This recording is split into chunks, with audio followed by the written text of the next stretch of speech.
Reading with your kids. Hola, ni hao, konnichiwa, assalamu alaikum, shalom, mahaba, moni mole wanji, namaste, jambo,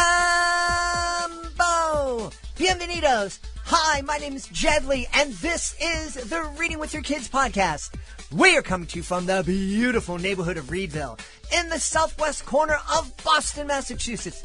We are so honored and so wicked happy that you're joining us in our mission to help all families grow closer through reading.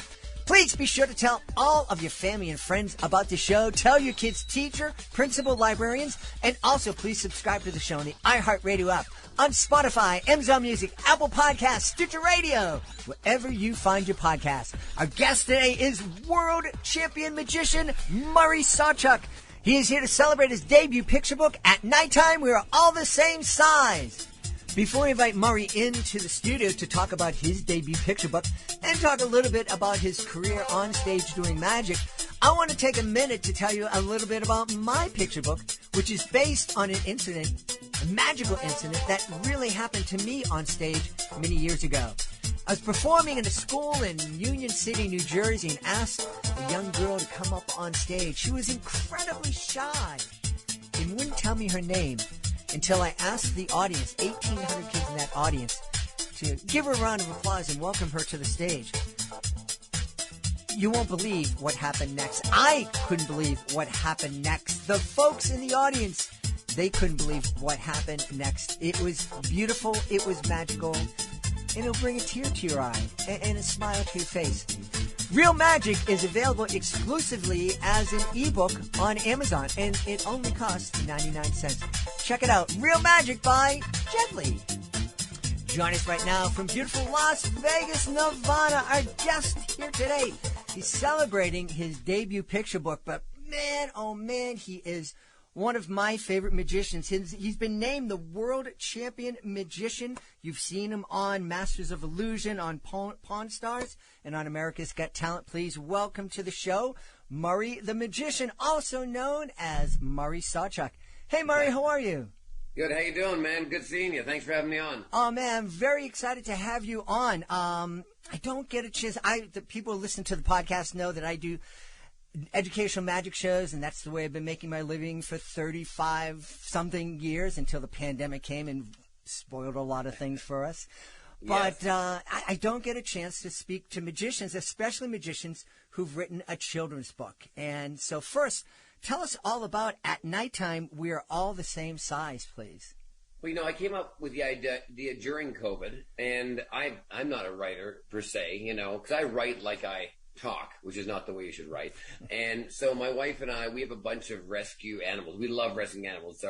It's our advocate. We just love doing it. We have 3 long-haired chihuahuas and a cat. And the 3 girls, Bailey, Kahlua, and Smudge, are the chihuahuas, long-haired chihuahuas. And then we have Kitten, the cat, really original name. And he's a boy of 16 years old in the rescue. And so when my wife and I started dating years ago, about 5-6 years ago, when she came to the home like anybody, Bailey, our biggest, fluffiest dog, would be barking, hide under chairs. She still does. And it takes a long time to warm up. But one thing I realized, when she would lie down on the floor, say to watch a movie, with a pillow under her head, Bailey all of a sudden would walk up to her and sleep right on the pillow. Now, that's interesting. And same thing when we went to bed. Before bed, she'd hop on the bed, lie down, and she'd go to sleep on the pillow by her head. So I made a joke, just because the relation to the dog size and my wife's size, I said, well, at nighttime, we're all the same size, because Bailey didn't realize she was so tall anymore because she was lying down. Mm-hmm. And the dog was about 3 inches actually taller than her. And so she wasn't scared anymore. And so I said that, every time I went to bed, because that was a cute thing. And then one day during COVID, I said, I should write a book. That's a cute name. Except I only have 1 page. That's not much of a book. That's more of a flyer. And so I thought about it for a second. And, of course, I looked at books that I always liked growing up, the Dr. Seuss books and all those other different books, Paddington and all that. And I thought, well, I'm just going to repeat a storyline, that kind of a book with a lot of illustrations, because I'm very much a visual learner. I love, even now, when I read instructions, I don't read them. I look at the pictures. It's just the way I've always learned. So I made this book on this little kid that kind of looks like me, which is the cover of the book, that encounters all these different animals, from snakes to birds to giraffes to bears, and showing their relationship to size and how scary or flighty they are, or whatever it might be. And basically it's a metaphor on not judging people on the way they look or sound, but to see them eye to eye, and you'll understand them better. So it's kind of a fun way to teach kids that, and maybe some adults as well. Well, I certainly know there's a lot of adults who need to learn that lesson. Whether or not they're willing to take the time to read your book and learn it, I'm not sure. But I think it's this is a great way to start a conversation with our kids just about that, about the fact that we are all different sizes, we come in different shapes and colors and speak different languages, have different cultures, but deep down we're all part of the same beautiful human family.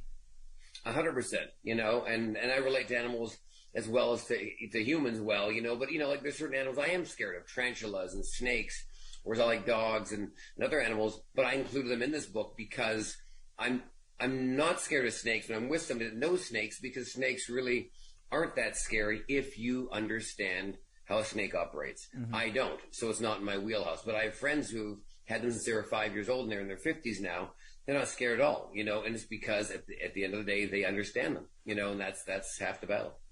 Yeah. A couple of years ago, I think I might have mentioned this on the podcast, I was touring the rainforest down in Costa Rica, and we had a guide, and I think the guide, it was a great tour, but we were on a trail, and I kind of wanted to explore a little bit more, and I think the guide got that sense, and he said, "Senor, pick up that leaf over there." And I said, "This one?" He said, yeah. And I picked it up, and he goes, "That's a viper. They're all over the place."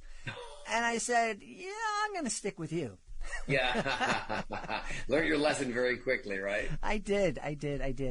Hey, one of the things that occurred to me as we were talking, and as you were talking about at nighttime we were all the same, is that magic is one of those art forms that kind of transcends different cultures, where music can be very specific to one culture or another, and some art, visual art is like that.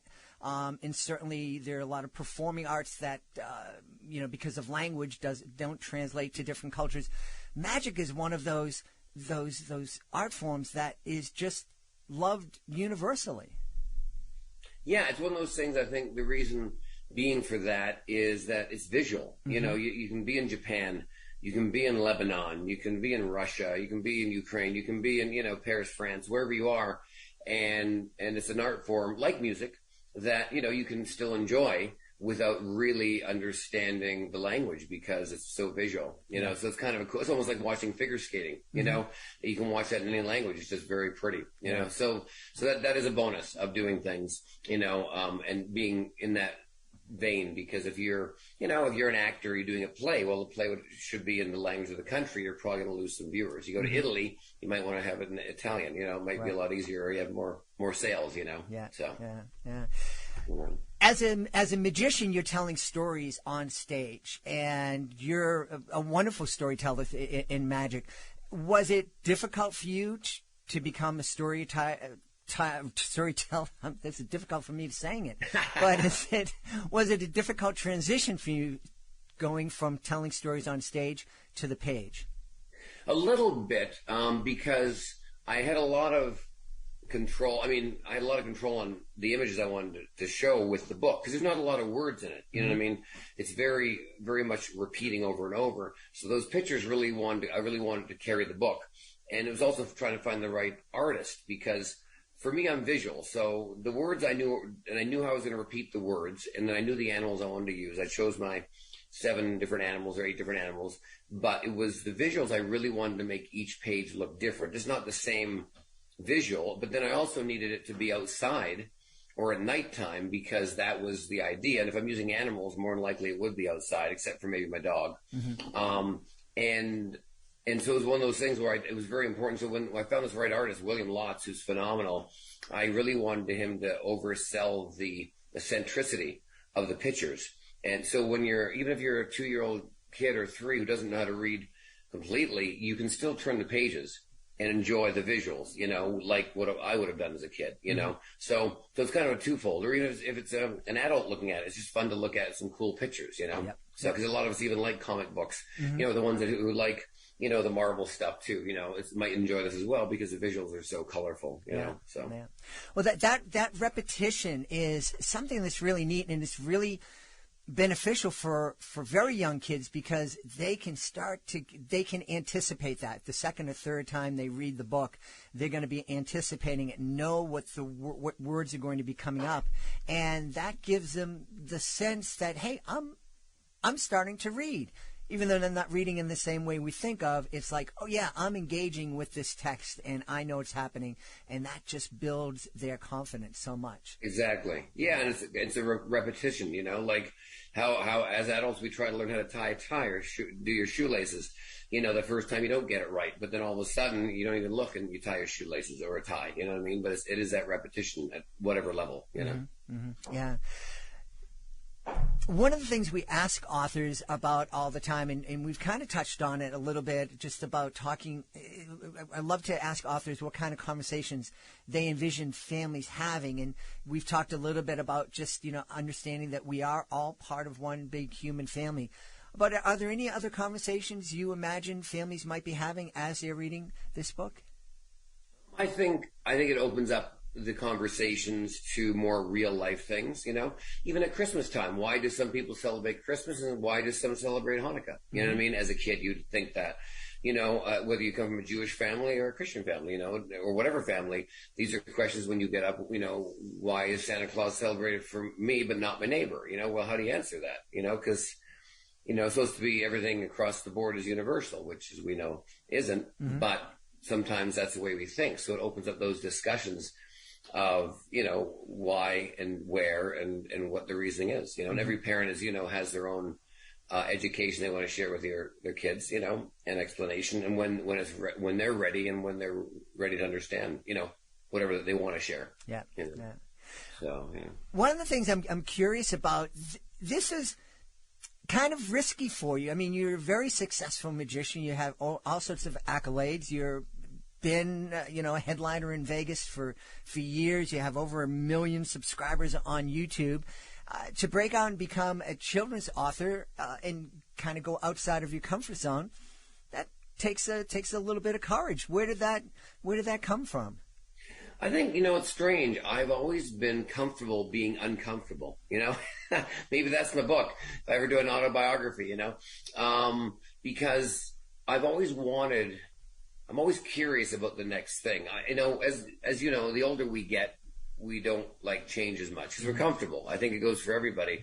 And even Richard Branson, who owns Virgin Hotels, he loves change, but I think he gets comfortable as well. I don't care how, optimistic you are and how much you want change. There's definitely a comfort level. But I really feel like every few years I've tried to push the envelope. And once again, I didn't set out to be a writer. I read Dean Koontz books and I read all sorts of different books from other writers that I enjoy, but or John Grisham. I'm like, I've never wanted to be a John Grisham. I don't even know how you write that many pages and make it a great story at the end, and I can design the cover probably. That's my visual. That's where I kind of excel at. But to write a book of that many pages, I don't even know how you start. And then the plot in the middle that's interesting enough to keep you going with the rest of the book. I can read a book easily like that.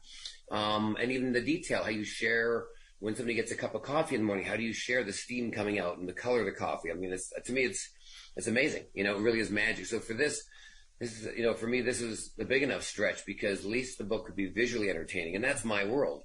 I'm used to being visual, like, even from the way I look, obviously right now I'm wearing a hat and my glasses, but normally, as most people, if they know me, I have spiky blonde hair and it's a whole thing. Because when I walk in a room or walk on stage, I want that image, I want that shock value or whatever you want to judge me for as that, So I think it's important for me taking this risk. I didn't feel like it was as much as a risk because I felt like it was almost like putting a magic show in a book, but not magic at all. And what shocked a lot of the magicians because, in magic, a lot of magicians think one-track mind. They really, they're only good at one thing or they can't do this or can't do that. And my mentor in magic was Marvin Roy, Mr. Electric. He's a very famous cabaret actor, lit light bulbs in his hands for over 50 years. And he was the only one that did it, and he's the one that taught me to be different and go outside the box. And I think this just is an extension to that. And a lot of magicians are like, well, I don't understand. There's no magic in the book. I said, yeah, that's So I love it. I said, my wife and I also own a landscaping company, and believe it or not, on a couple days a week, I got jeans and overalls on, and I'm, got a crew, and because I love doing that as well. Mm-hmm. And there's no magic in that as well. Yes, it is creative. I'm going out and redesigning yards, and I love that. And this is kind of the same avenue where I'm trying to create a story in a book versus on stage or versus in a backyard, So my creative skills, I don't feel like it's too much of a stretch. It's just in a different formula, and format. So I felt a little bit comfortable doing a kid's book because of those visuals. Whereas an adult book, unless it's not a biography, there's no pictures in that. So you really rely on your words, which I'm not that good of a writer to trust my words yet to write, to write more than 38 pages in a kid's book with like 10, words on a page, Yeah. Well, that's another thing that we talk about here on the podcast is just how important it is for us to help our kids understand that they're more than their job, to really kind of stretch out and find different ways and different things that make them happy and give them an opportunity to express themselves. And that's certainly something it sounds like you've been able to do. Yeah, and I'm also one that I say when the phone rings, say yes. Don't say I can't do that. Even as a kid, you want to go play in the sandbox? Do you want to go bike riding? Do you want to go hoverboard? Do you want to go rollerblade? Yes, say yes. You know what I mean? If it's something new you're learning and you're not going to kill yourself and it's healthy and it's good to do and it's in a safe environment, go for it. Why not? And if somebody says go snowboarding, well, go. If you fall and you don't like it, then you don't like it. You know what I mean? Right. But don't hinder yourself to saying, one thing I just can't say is I can't do that. I've never been, I'm not saying I can do everything great at all because I can't, but I've never been one to say, well, I can't do that. I'll say, well, I don't think I'm have the time to learn that, but I wouldn't say can't because I believe everyone can do anything they want as long as, they're in the right mindset and they got a couple of hands and legs and stuff like that and they can climb a mountain, Yeah. Other people have setbacks, so that isn't a possibility. But so I'm in that thing when somebody calls and says, you want to do this? I go, yeah, sure. I'll go. Like I'm not a hiker. I do not like hiking. I'm in good shape. But I just don't like to hike 2 miles up a mountain to look down where I park my car, but I'll go hiking though, like once a year. Somebody say, come on. I'm like, why not? I mean, it's good exercise and it's fun to do, but I do not have the mentality to get up and go, let's hike up a mountain, right, to go up, look down where I park my car and we'll go back down. People love it. And I understand why they like it. But I'll go for it. Why not? You know what I mean? Sure. And you meet some new friends, you see some new stuff, and you might, one day you might just go, you know what? Heck, I do like it, Well, one thing we say here in the podcast is that we have to teach our kids to know that if they say I can't, they have to finish with yet. Yes. Yes. Yeah. Yes. Exactly. And that's so important. It would be a mistake, I think, for me to not ask you about, are there any of most memorable moments on stage doing magic, or the biggest failure that you had on stage, or the biggest mistake that you had on stage? Anything from the stage that you can share with us? How long you got? Yeah, I mean, failures and mistakes on stage, it happens all the time. I mean, recently, one thing just happened this last week, and it's a trick that I got from my mentor, Mr. Electric. And the trick is you have a big milk pitcher and you have a funnel, a cardboard funnel, and you pour the milk into the funnel. Now, before you do this, I take a 500-watt light bulb and I plug it in to a socket, and there's a cord off stage, and my assistant or stage tech holds the bulb, and it's on. And so then after that's on, then I grab this milk pitcher and I grab this funnel, big cardboard funnel. I pour the milk into the funnel, put the milk pitcher down. You can see all the milk's out of the funnel, out of the pitcher. And then I go 1, 2, 3. All of a sudden, I rip the funnel in half, and the milk disappears. The light bulb goes out. I unscrew the light bulb and grab the pitcher again, and I pour all the milk out of the light bulb. And it's an old classic trick from my mentor, and it's a very strong trick. So, when I'm setting my show up, I'm used to seeing my stuff casually. I'm on stage, and I introduce the trick. My stage tech sets the stuff. He sets stuff, looks at me kind of strange, and I thought, I'm not sure what the deal is there. And as I look, I realize there's no funnel inside my case to pour the milk in. Well, how am I going to vanish the milk if I got nothing to put the darn stuff in? And there's nothing else on that stage I can even fake it. There's no plastic cup I can pretend to pour it in. There's nothing, not even a napkin. And he noticed that. And so as I was talking, he went off stage and grabbed a big sheet of paper, but he had no idea how to fold the funnel. So he left it just off stage left. So as I started the introduction, the music started, I ran off stage. He came on with the bulb. And then off stage, literally within 15 seconds, which is the fastest I've ever folded anything, let alone a letter. I folded the funnel and came out on stage with the funnel. At the end of it, I had a funnel. We did the trick, but no one knew, that anything went wrong. They thought that was part of the act. Now, if you knew my act, you'd be wondering, why is Murray going off stage, But things like that happen all the time. I've been locked in a box, where I couldn't get out, where I'm getting cut in half, and all of a sudden I'm supposed to come out of the box, and the latch would not release. So I'm stuck in the box. So I had to be pushed off stage in the box. I can't get out of it. And then I had to actually off stage bust out of the box, blow the hinges out, and then run back on stage, A lot of people are like, oh my God, that was so funny. It's so that you did that. It's just, I love the act. I'm like, that wasn't the act. I was stuck in the darn box. So anyway, so all sorts of things, Well, I know people are going to want to know where they can go to find out more about At Nighttime We're All the Same Size, and also find out more about you and your great magic show. Yeah, you can go online. My website, murraymagic.com, has all the information to get me to all the shows I'm in Vegas. Of course, I have my show at the Tropicana. I have my show called Fantasy here at the Luxor, and also my book. And that link will actually take you right to Amazon. So you can go to my website, murraymagic.com. You can see the link to the book there, or you just go on Amazon and type at Nighttime We're All the Same Size, or my name, Murray SawChuck. The book will come up. It's the only thing I have for sale on Amazon and Kindle. And you can get it for the holidays, and purposely put it out towards the end of the year just because it's nice, fun little stocking stuffer for people, or a Hanukkah gift, or whatever people want, so. Absolutely. We've had a great time speaking to the author of the debut picture book, At Nighttime We're All the Same Size. Our guest has been Murray SawChuck. Hey, Murray, thanks so much for being with us. Hey, thank you so much for having me, and happy holidays to you and all your viewers, and I hope to see you in Vegas sometime. Please be sure to join us for the next episode of the Reading with Your Kids podcast. Our guest will be Michelle Sanchez. She'll be here to celebrate God's beloved community. That's the next episode of the podcast. Hey, we would love it if you would connect with us on social media, facebook.com/readingwithyourkids, at Reading With Your Kids on Instagram. Be sure to check out our Reading With Your Kids page on Pinterest, our Reading With Your Kids YouTube channel. If you're on Twitter, it's at Jedley Magic. And of course, we would love you to visit our website, readingwithyourkids.com. Sign up for our free online magazine. And you want to do that because we have a brand new project coming out later in December. It's called Drawing with Your Kids. You're going to get a chance to learn how to draw some favorite characters from some of our favorite illustrators. It's a lot of fun. I'm having a blast creating them. Be sure to check it out. Drawing with Your Kids, coming to the Reading with Your Kids podcast. I want to thank the folks who made today's show so wonderful. Of course, I want to start by thanking our guest, Murray SawChuck. Please be sure to check out At Nighttime We Are All the Same Size. You also want to check out Murray if you're in Vegas. You can also catch him on Pawn Stars and check him out on Masters of Illusion. I would also love for you to check out my picture book. It's called Real Magic. It's available exclusively as an ebook on Amazon. Check it out today. Real Magic by Jedley.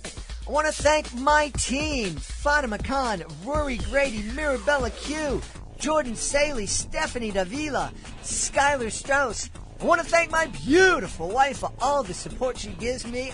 I want to thank all of the magicians and teachers in my life that I've had a pleasure to work with over the past 35 years. I want to thank all the schools and churches and libraries and different events that have invited me to perform. I want to thank all the people in those audiences. Most of all, tonight, I want to thank you. I want to thank you for listening to this podcast, and I want to thank you for taking the time to make the world a better place by reading with your kids. I'll be looking for you in the next edition of the Reading with Your Kids podcast.